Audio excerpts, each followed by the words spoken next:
James has rightly put, my name is Swain, and I'm here to do You, Me and ADHD today. ADHD obviously stands for Attention Deficit Hyperactivity Disorder, or as I like to see it, achieving despite his, her or their diagnosis. Forgive me if we go off topic today.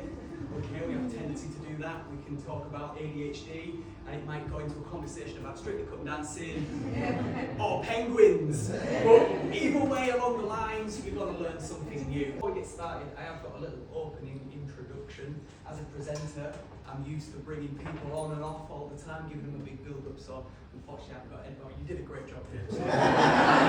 I appreciate that. You're a natural. You're a natural.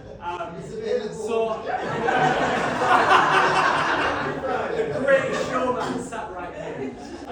You're wasted in the education system. I'm a loving son, brother and father, but above all, I'm just like you, a human being. I want to try and help people who have no inhibition. I want to help them see the best in themselves by achieving their goals and overcoming their fears. From a young age, I've always been misunderstood. I was blessed and cursed with a condition that's called ADHD that would go on and have a profound residency in the rest of my life. Very prevalent condition. It's characterized by attention, impulsivity, and hyperactivity. So for me, I was very easily influenced as a primary school child. You know, if somebody told me to do something, 9 times out of 10 I would do. It felt good to get some attention of somebody else, capital A at the beginning. 2, because I wasn't thinking about the consequences. And 3, I just wanted people to like me if they're utilised and handled correctly. And a lot of the times they're not handled correctly, and that's why a lot of young people really struggle in schools and things.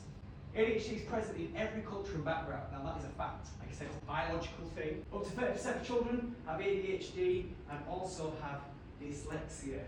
ADHD is associated with high creativity and resilience. Well, yeah, lots of resilience. Usually because people misunderstand you. Like I said, you're rude, or you're not paying attention, or you're not interested. Diagnosis rates are rising as awareness increases. I mentioned that earlier as well. And untreated ADHD can affect education, relationships, and work. So some really, really important things there. People with the ADHD brain, the chemical imbalance, like I said, the endorphins, they need to be let out. And celebrate small wins for motivation. The 5 notes, like I said, as simple as even making yourself some breakfast. If you tick off on 5 things a day, that's a feel-good factor. Focus on strengths and passions. Really important. It's good to get to know these children that are on the spectrum and understand what their strengths and passions are, and make them self-aware as well of what their strengths and weaknesses are.